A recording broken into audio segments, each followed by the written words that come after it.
Assalamualaikum warahmatullahi wabarakatuh. Halo adik-adik, apa kabarnya hari ini? Semoga semua sehat ya. Kembali lagi di channel Peta Konsep Inovatif, di mana kalian akan belajar lebih mudah dan praktis hanya dengan memakai peta konsep. Di video kali ini kita akan membahas mengenai struktur dan fungsi sistem pencernaan manusia. Sistem pencernaan manusia dimulai dari mulut. Di dalam mulut terdapat gigi, lidah, dan kelenjar ludah.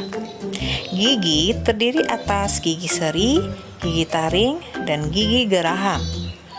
Lidah berfungsi sebagai indera pengecap, pengatur letak makanan, dan untuk menelan. Kelenjar ludah menghasilkan air ludah yang mengandung enzim pencernaan. Proses pencernaan makanan yang ada di mulut dimulai dari makanan yang masuk ke dalam mulut akan mengalami pencernaan mekanis dan pencernaan kimiawi. Pencernaan mekanis itu menggunakan gigi, lidah, dan otot mulut untuk mengunyah makanan dari ukuran yang besar menjadi ukuran yang lebih kecil. Sedangkan pencernaan kimiawi menggunakan enzim-enzim pencernaan berupa enzim amilase dan enzim lipase yang dihasilkan dari kelenjar ludah. Enzim amilase mengubah amilum menjadi maltosa atau glukosa, sedangkan enzim lipase bekerja di dalam lambung. Setelah proses pencernaan makanan di dalam mulut, maka makanan akan menuju ke kerongkongan. Di kerongkongan terdapat dua organ, yaitu faring dan esofagus. Faring itu merupakan tempat pertemuan saluran pernafasan dan saluran pencernaan. Di dalam faring terdapat klep epiglotis yang berfungsi agar makanan tidak masuk ke dalam saluran pernafasan. Setelah itu makanan akan menuju ke esofagus. Di dalam esofagus terdapat otot-otot pencernaan yang berfungsi untuk menggerakkan makanan secara peristaltik. Makanan dari kerongkongan disebut dengan bolus. Bolus akan masuk ke dalam lambung. Lambung terdiri atas 3 bagian, fundus, korpus, dan pilorus. Fundus merupakan lambung bagian atas, korpus merupakan lambung bagian tengah, dan pilorus merupakan lambung bagian bawah. Di dalam lambung terjadi peremasan dan penyimpanan makanan. Di dalam lambung terjadi pencernaan mekanis oleh otot lambung dan pencernaan kimiawi oleh zat-zat berupa enzim dan HCl. HCl disebut juga dengan asam klorida yang dapat membunuh kuman.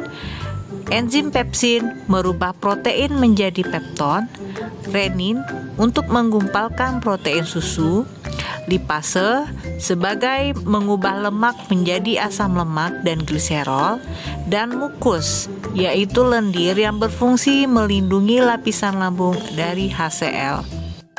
Makanan yang sudah dicerna di dalam lambung akan menjadi kimus. Kimus berupa bubur. Lalu kimus akan masuk ke dalam usus halus. Usus halus terdiri atas 3 macam. Yang pertama duodenum, disebut juga dengan usus 12 jari. Jejunum disebut dengan usus kosong, dan ileum disebut dengan usus penyerapan. Di duodenum dan jejunum, pencernaan kimiawi terjadi oleh enzim disakaridase, yaitu merubah disakarida menjadi monosakarida. Juga terdapat enzim erepsinogen, hormon sekretin, dan hormon kolesitokinin. Di ileum terjadi penyerapan sari makanan yang berukuran kecil berupa glukosa, asam amino, asam lemak dan gliserol, vitamin, serta mineral. Selain itu, di usus halus juga berhubungan dengan hati dan pankreas.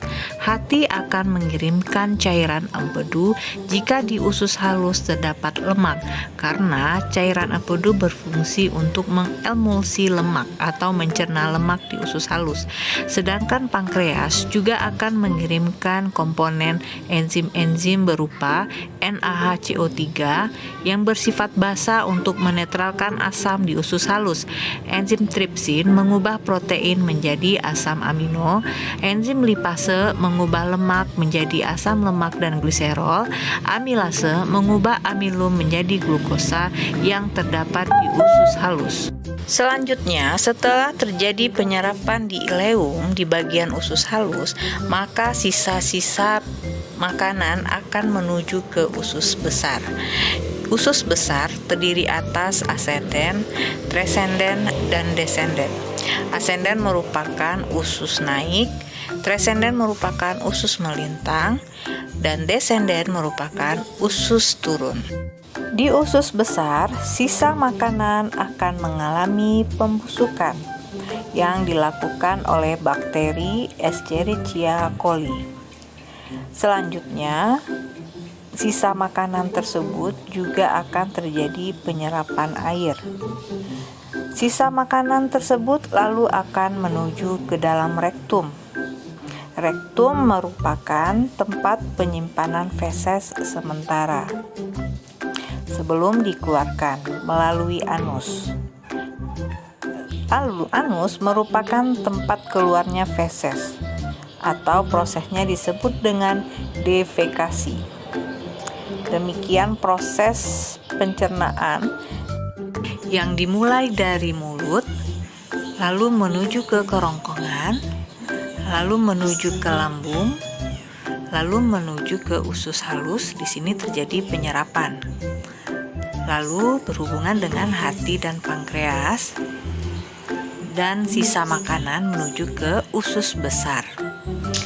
Selanjutnya ke rektum dan anus. Jadi, organ pencernaan manusia terdiri atas saluran pencernaan dan kelenjar pencernaan. Yang termasuk dari saluran pencernaan bisa dilihat di gambar yang berwarna kuning atau tulisan yang berwarna kuning, terdiri atas mulut, kerongkongan, lambung, usus halus, usus besar, rektum, dan anus. Sedangkan kelenjar pencernaan bisa dilihat tulisan yang berwarna merah, yaitu hati, pankreas, dan kelenjar ludah. Hubungan antara saluran pencernaan dan kelenjar pencernaan bisa dilihat antara usus halus, hati, dan pankreas. Di usus halus terdapat cabang yang menghubungkan ke hati dan pankreas. Jadi di dalam cabang tersebut, hati akan mengirimkan cairan empedunya ke dalam usus halus dan pankreas akan mengirimkan enzim-enzim pencernaan ke dalam usus halus. Demikian penjelasan mengenai materi, struktur, dan fungsi pencernaan manusia. Semoga bermanfaat dan terima kasih. Assalamualaikum warahmatullahi wabarakatuh.